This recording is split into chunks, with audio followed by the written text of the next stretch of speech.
ఓం నమో భగవతే రామకృష్ణాయ.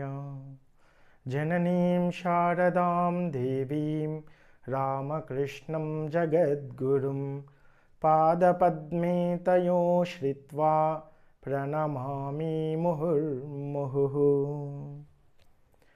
ఓం పుణ్యలభ్యాయై నమః.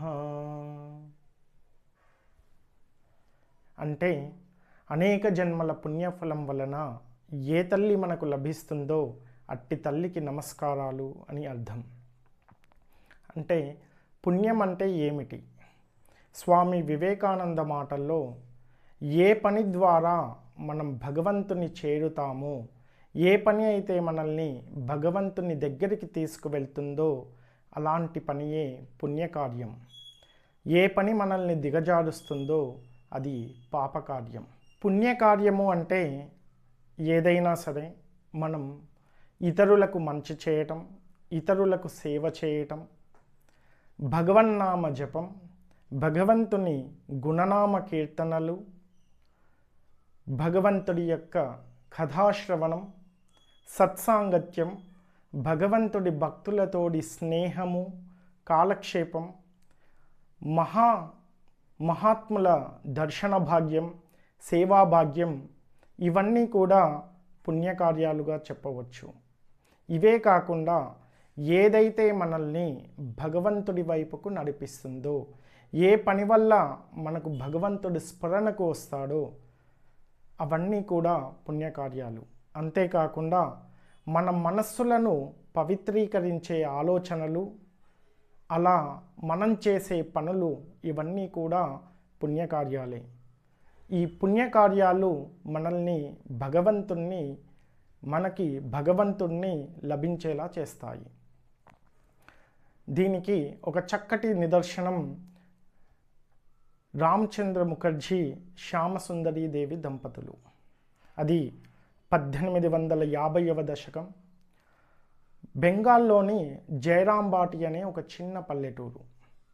ఆ పల్లెటూరు చుట్టూ చక్కని పంట పొలాలు, తాటాకుల పూరిళ్ళతో ఉన్న ఇల్లు, అడుగడుగున నీటి మడుగులు, చెరువులు, దొరవులు, తామరలు, వసంత పుష్పాలతో అలలాడే కొలనులు, వీటన్నింటితో చాలా మనోహరమైనటువంటి ప్రదేశం జయరాంబాటి. ఆ ఊరు ఎంత స్వచ్ఛమైందో ఆ ఊరి ప్రజల మనస్సు అంతకన్నా స్వచ్ఛమైంది. సో ఆ ఊరిలోని పేద బ్రాహ్మణులే శ్యామసుందరీదేవి రామచంద్ర ముఖర్జీ దంపతులు. వారు పేద బ్రాహ్మణులు అయినప్పటికీ కూడా సజ్జనులు, సహృదయులు, సరళ హృదయులు. పక్కవారికి ఆపద ఉన్నప్పుడు వారికి సేవ చేసే స్వభావం ఉన్నవారు. శ్యామసుందరీదేవి భర్తకు తగిన ఇల్లాలు. అతిథి సత్కారాల్లో ఆమెదే పెద్ద చేయి. ఊరిలో ఎవరికైనా ఏ కష్టం వచ్చినా ముందుండేవాడు రామచంద్ర ముఖర్జీ. ఆయన సహృదయుడు, సత్యసంధుడు. ఒకసారి రామచంద్ర ముఖర్జీ కలకత్తాకు వెళ్ళినప్పుడు ఆయనకు కలలో ఒక చక్కని పాప కనిపిస్తుంది. ఆ పాప దివ్యత్వం ఉట్టిపడే అందంతో సాక్షాత్తు భగవంతుడే ఒక చిన్న పాప రూపంలో వచ్చినట్టుగా వచ్చి ఆయన మెడను అమాంతం వాటేసుకుంటుంది. రామచంద్ర ముఖర్జీ ఎవరమ్మా నువ్వని అడిగారు. ఓ, నేను మీకు తెలియదా? నేను మీ ఇంట్లో ఉండడానికి వచ్చిన వ్యక్తిని, మీ కుటుంబ సభ్యురాల్ని అని చెప్పి అంతర్ధానమవుతుంది. ఈ కళ రామచంద్ర ముఖర్జీలో ఒక దివ్యానందాన్ని కలిగిస్తుంది. ఒకసారి శ్యామసుందరీదేవి నదికి స్నానానికి వెళ్ళి వస్తూ ఒక చెట్టు కింద విశ్రమిస్తుంది. ఆ చెట్టుపై నుంచి ఒక అందాల బాలిక, దివ్యత్వం ఉన్న బాలిక అమ్మ వైపుకు వస్తుంది. శ్యామసుందరీదేవి మొదట్లో కాస్త కంగారు పడినా ఆ బాలికలోని దివ్యత్వాన్ని గ్రహించి ఆమెను చూస్తూ ఉంటుంది. ఆ బాలిక శ్యామసుందరీదేవి దగ్గరికి వచ్చి ఆమెను అమాంతం వాటేసుకుంటుంది. ఆ దివ్య స్పర్శ చేత శ్యామసుందరీదేవి బాహ్య స్మృతిని కోల్పోయారు. ఆ తర్వాత ఆ చిట్టి తల్లే వాళ్ళ ఇంట్లో శారదగా జన్మిస్తుంది. నిజంగా రామచంద్ర ముఖర్జీ, శ్యామ సుందరీ దేవులు ఎంత పుణ్య దంపతులు కదా. శారదమ్మ నడయాడిన జయరాంబాటి ఎంతటి పుణ్యస్థలము. అందుకే జయరాంబాటి వాసులు వైకుంఠం నుంచి లక్ష్మి వచ్చే ఈ పుణ్యభూమికి, జయరాంబాటికి అంటూ ఆనందంగా పాడుకుంటారు.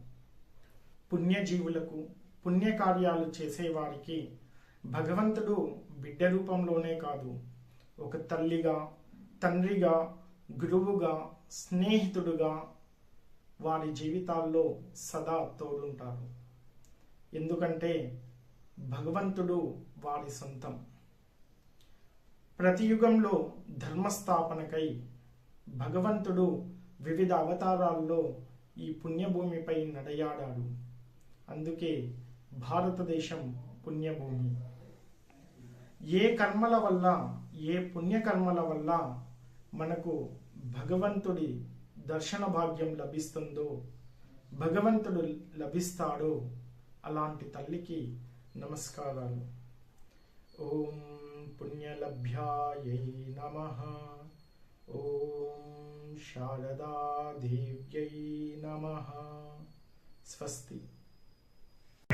ఇలాంటి మరిన్ని వీడియోల కోసం లైఫ్ లాంగ్ లెర్నర్స్ ఛానల్ని సబ్స్క్రైబ్ చేసుకోండి.